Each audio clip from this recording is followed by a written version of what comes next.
Without listing every single detail or horrific thing that has happened, I felt the need to speak to the moment, and as an anarchist, as an anti-imperialist, as somebody against genocide, I cannot in good faith stay quiet while I have a microphone, while the violence that is happening in Palestine to women, to children, to people waiting in an aid line continues to happen. And so while I will continue to upload pieces, I will also be uploading stories of Palestine, as well as Jewish voices raised against this genocide.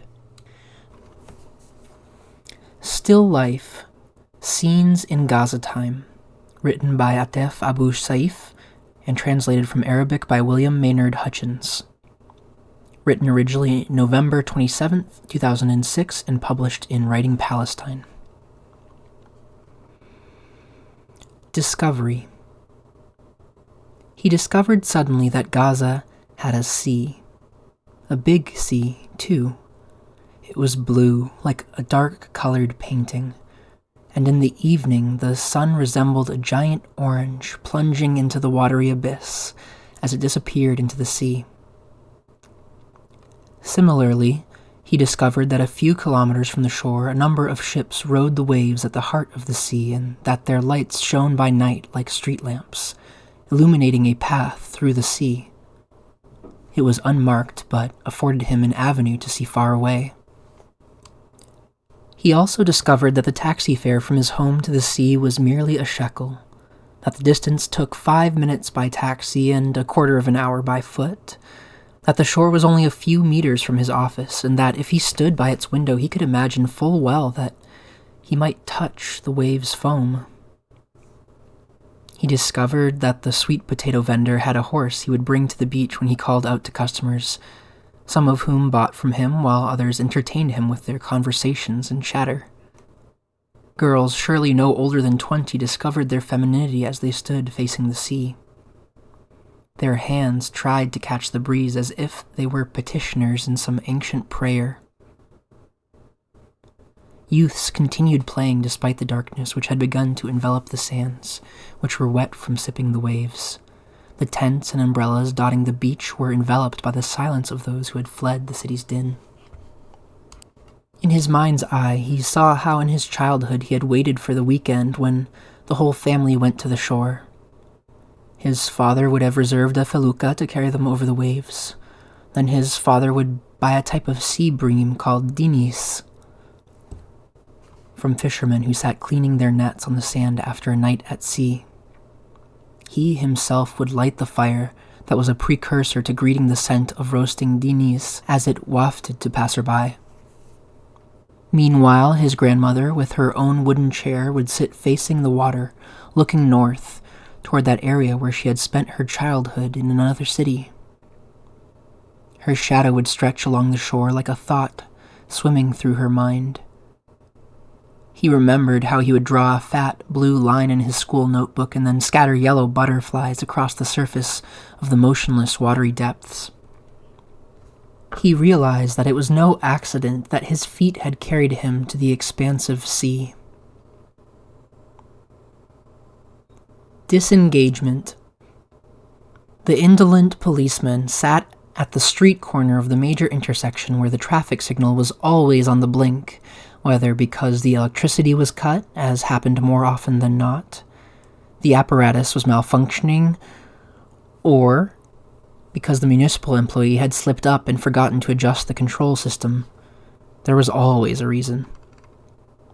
As car horns competed to make the most noise, the policeman crossed one leg over the other, oblivious to the pandemonium the traffic jam at the intersection was creating.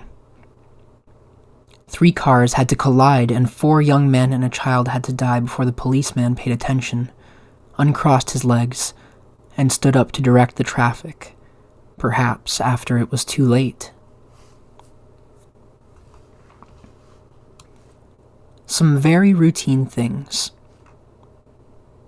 3 children are playing in the alley. The woman is hanging out the laundry on a line stretched beside the wall of her house. A radio in a nearby window strikes the hour to announce the news broadcast. A lady leaves her house carrying an empty basket, Perhaps she's on her way to the market. At the end of the alley, 2 adult men sit on small wooden chairs. A cat passes by, calmly yet cautiously, hugging the wall. Small birds are twittering inside a cinchona tree that peers out from a house courtyard there. A shadow, perhaps, of a lady, as suggested by the rounded breast, flows from the end of the alley. From inside one of the homes comes the sound of a young man loudly reading something that seems related to ancient history, possibly in preparation for university examinations. The cat continues to slink along the wall. The children toss their ball near the woman hanging out the wash. She casts them censorious looks before one of them grabs the ball and they calmly resume their game. The sun has passed beyond the eastern flank of the sky and disappeared behind some houses. The sparrows are no longer chirping, and the radio's sound is drowned out by the engine's roar descending from above, from where the sun used to be. All necks are craned as people look to the sky where the airplane soars overhead like an alarming mosquito. The boy's ball is also flying in the air. Everything, even the ball, comes to a halt, frozen in the air. An ancient painting. They carried the man, wrapped in a white shroud, and the long street was packed with thousands of people chanting like school children at morning roll call. They bore him proudly on their shoulders. The sun's disk shone fiercely and, majestic but distraught, the women followed, clustering around one woman. Perhaps it was his mother, who had not yet recovered from the shock of the loss. The school children had obviously left their desks. A police car containing a plump man led the whole procession. A few young men had tied kufiya kerchiefs around their neck, and others raised aloft embroidered banners. Loudspeakers blared out songs, a man's voice incited people to outrage, and residents rushed from their homes to join the awe-inspiring procession. A foreign journalist standing beside a young man who held 4 flags seemed to be asking about his feelings. The youth walked away from the journalist without responding. The journalist's face looked pale. Generously distributing their images, cameramen from the news agencies moved their cameras from the shrouded body on the men's shoulders to the mourning women, the angry youths, and the men trying to rise above their pain and sorrow. No one noticed the girl looking down from the window of her home at the end of the street. She was weeping and kissing a small picture. Perhaps he had given it to her before he died. Who could say? The long distance was traversed. The lengthy journey was concluded, and the area seemed empty, except for a young woman looking out of a small window as tears, like tiny icicles, fell from her eyes onto the small picture, which might have been the painting that he left for her, for everyone. A drowning incident. The wave was ferocious. White caps and spume washed over the boys' bodies as they splashed each other. At the horizon, 3 seagulls headed west. There was no indication at the horizon that the Mediterranean Sea would ever end. The sun began to sink lower, looking ever huger and fierier around its circumference. It seemed a tree's leaf dangling over a valley's abyss. The shore was so crowded that an onlooker might have thought everyone in Gaza had quit their homes and set up camp on the coast, leaving their houses empty. The sea was the only place they could go to shield themselves against July's grueling heat. From the sand rose tents that women and girls frequented, and 3 young men daringly ventured far out to sea. Their hands could be seen rising above the white caps as if they were calling for help. The old woman said, somewhat dispassionately, "The young men are drowning." But no one heard her. The lifeguard in the wooden cabana, which stood like a huge boulder on the shore, was snacking on seeds when he suddenly noticed the 3 boys' hands requesting his assistance. He postponed his response for a time since he thought this might be a joke, as usual. He liked to save other people, especially when he could successfully revive a person everyone else thought dead. He imagined the esteem he would gain, the admiring glances, and the occasional winks from the girls who viewed him as the knight of their dreams. That was intoxicating. All the same, he dreaded serious incidents because they were fraught with dangers and problems, should he fail. This time, he decided to wait because it might be nothing more than a prank. He continued cracking open seeds as his eyes continued to study the distant wave. Then he decided to run into the water. The old woman whispered, "The young men are drowning." He was forced to race. His feet reached the water's cold turbulence, but his eyes lost their focus on the wave. The hands were no longer visible. There was nothing but the breaking wave's froth. The water tickled his body. He shook his head as he turned back toward the shore. Perhaps the 3 boys had been able to make it back in and had saved themselves. He rejected the alternative, telling himself, "The sea's calm today." Traffic jam. The major intersection at the center of the city is impassable. As a result, traffic has come to a standstill on all the central streets in the city, from the nearest to the farthest. Under these circumstances, chaos has spread through the neighborhoods and districts, extending tumult to alleys and side roads so that the city's narrow, twisting, vital arteries have been shut down. An eyewitness told a local station that a family quarrel between 2 clans led to the closing of the intersection. Another witness asserted to a rival station that the affair was unrelated to any family quarrel or their grievances. All it amounted to was that vendors' carts from the Firas market and their vehicles snarled traffic at the far end of the street, which narrows toward the market. A correspondent from Palestine TV said he had witnessed a police car which was pursuing a civilian vehicle rush past at an insane speed. He concluded that the authorities were dead set on imposing the rule of law no matter the cost. He promised citizens that the traffic jam was temporary and that the crisis would be resolved. A quarter of an hour later, however, the pot-bellied government official stood in front of an Arab satellite channel and declared that foreign factions were blowing the situation out of proportion for subversive reasons. All it amounted to was that a horrendous traffic accident had occurred and that the national government, working hand in hand with the municipal government, had the situation under control. All the same, a correspondent for another satellite channel peered out from the screen a quarter of an hour later to say that there had been fatalities and casualties. He concluded his urgent report by saying that his source was a member of the emergency staff at Al-Shifa Hospital. Who knows what really happened? The sign. The large store's sign said that it was the City Bakery. A week later, another sign said the building was the People's Supermarket. Approximately a month after that, a new sign said it housed a foundry. This time, the sign lasted more than a month before another placard appeared. This said kebab restaurant. It lasted, in turn, less than 2 weeks. And then a new sign said the building was the Elegance Boutique. It seems that this new sign had better luck since it stayed up for 2 months before the shop window was surmounted by a retraction since the establishment had now become a stationery shop. A week later, or perhaps a day less than that, the sign said it was a shop that sold cassettes. The signboard ornamenting the shop's facade 3 weeks later suggested that it was a shoe store. Now, the small sign attached to the shop's door says, "Store for rent." Curfew.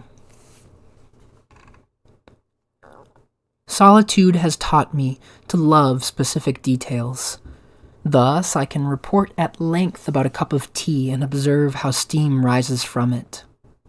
I see how it evaporates like a cloud on the window pane. I have also come to believe that the airplane's drone sounds like the call of the goldfinch. The ambulance's siren is actually nothing more than a wrong note played by the pianist in an adjoining house. The tree that no longer shades the end of the street has gone for a stroll with her girlfriends. I'm fiddling around with my old papers because I'm searching for the inscription on my photograph when I was a child. I have plenty of time so I can converse with my mother's picture, which hangs on the wall. She must miss the sound of my voice, just as I miss hers. I don't know how to spend this prolonged period while I'm held prisoner by the four walls, forbidden to go out on the street. Cloud. It was summer. It wasn't literally summer, but the sun was more ferocious than August's fiery heat. As a point of fact, it was March. He was walking somewhat clumsily along Al-Nasser Street in his black coat with the ash-gray collar. The street was empty except for pedestrians' faces draped in fatigue and weighed down by the dust of despair, like pale sketches in a pupil's school notebook. His arms twitched behind his back with the nervousness he couldn't conceal. The sky was clear, devoid of clouds that day except for the one that floated through his memory, where it was buffeted by the wind of longing, making him think of the girl he had left back there when he came for a summer visit to his family, only to find himself unable to return once the crossings and exits closed. When she had accompanied him on his visit to Gaza the previous summer, she had told him that, out of all the streets of Gaza, she liked this one best. She didn't know why, but she liked walking along it together with him. Gaza had looked beautiful then. This cloud inundated his heart with pain. He didn't weep. He merely walked along Al-Nasser Street, seeing no one, speaking to no one. He would walk down the street in the evening. Then he would go to bed, oppressed by the heavy cloud in his heart. Gaza. Everything quieted down. Gaza became like an old woman whom time had exhausted as she sat by the traffic light, seeing nothing but a blinking light without being able to determine its color. From time to time, a sound suggesting that she was still alive would escape her, or she might twitch in a way showing that blood could almost reach the muscles of her body. The pedestrians, automobiles, large trucks, and the sound of a radio from the window of an 8th-floor apartment all merely left the impression that no one was concerned about this senile old woman. Everything became as quiet as that. The gardener. At noon, at the end of the street, he would stand like a gardener, waiting for the droves of girls to leave the secondary school. He pretended he was pruning the flowers his mother grew beside the house's doorway. When she emerged, clutching her school books with one hand, he would smile as sweetly as a blossom opening for the first time. She would exchange a stealthy laugh with him to keep the girls from noticing the light flowing between her lips and his eyes. She didn't realize that their story had become front-page news. Today he will stand outside at noon again, although not as a gardener tending the flowers. Instead, he is a statue, motionless because baffled when all the girls emerge except for her, so that the school's gate is about to close without her showing her face. For countless days, he will stand like a motionless statue in hopes that the gate may offer her to him. How could he know that, unbeknownst to her, on her 16th birthday, A suitor had come to ask for her hand. One of the girls will soon approach to tell him the story. Not me, of course.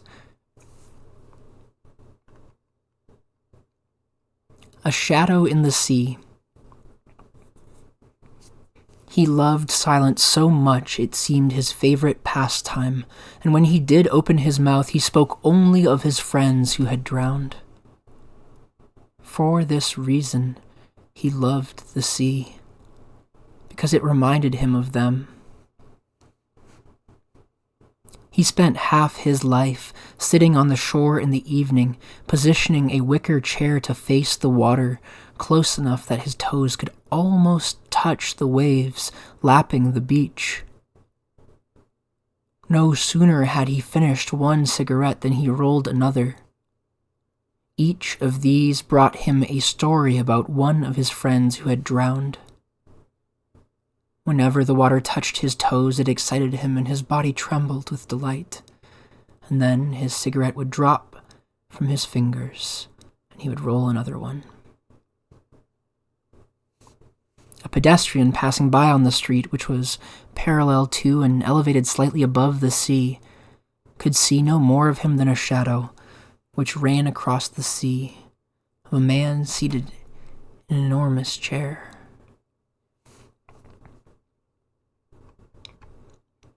The other impossibility. There's only one thing that cannot happen in Gaza this morning. The radio might announce the army's withdrawal. A politician with a pot belly might stand up to speak about a ceasefire. The mayor might offer citizens another basket of promises about improved electric and water service and about paving the streets. Perhaps government minister so-and-so will fiddle with the collar of his suit jacket while stating that the government has been able to decrease the unemployment and poverty rates, which had risen continuously over the 10 previous years, without this meaning that it's true.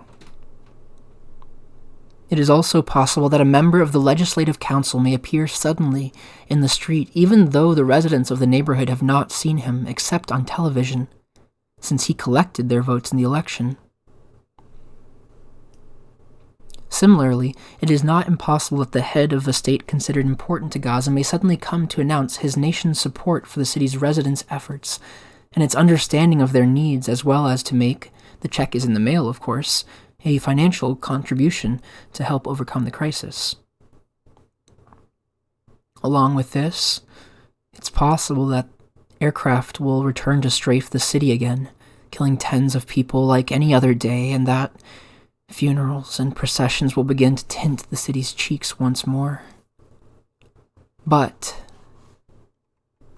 there's only one thing that cannot occur in Gaza in the midst of all this congestion. The young man standing on the street corner will not be able to locate the girl he met some days ago in a taxi. He's under the impression that she takes the same vehicle every day and does not realize she had passed that way by chance.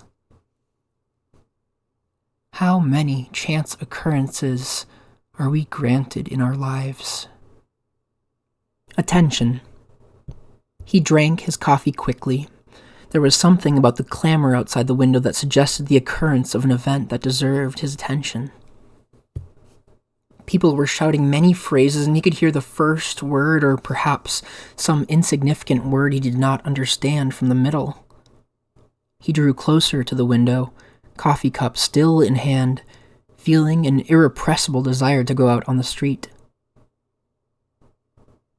It was easy to imagine that residents of the refugee camp had taken to the streets for some important reason, but his morning coffee's appeal was also irresistible. He told himself that he should drink the coffee quickly. Then he would go out just in time, also quickly. He had barely finished the last drop in the cup when the uproar died away and calm spread its arms through the neighborhoods behind the house. He hastened out to the street, which was empty of everything except the house wall's shadows, plastered over the alleyways. The shop. His small shop was the only thing remaining on the street from childhood days, Everything else had changed. The grocery with the wooden shelves had become a supermarket with pretensions of style and modernity.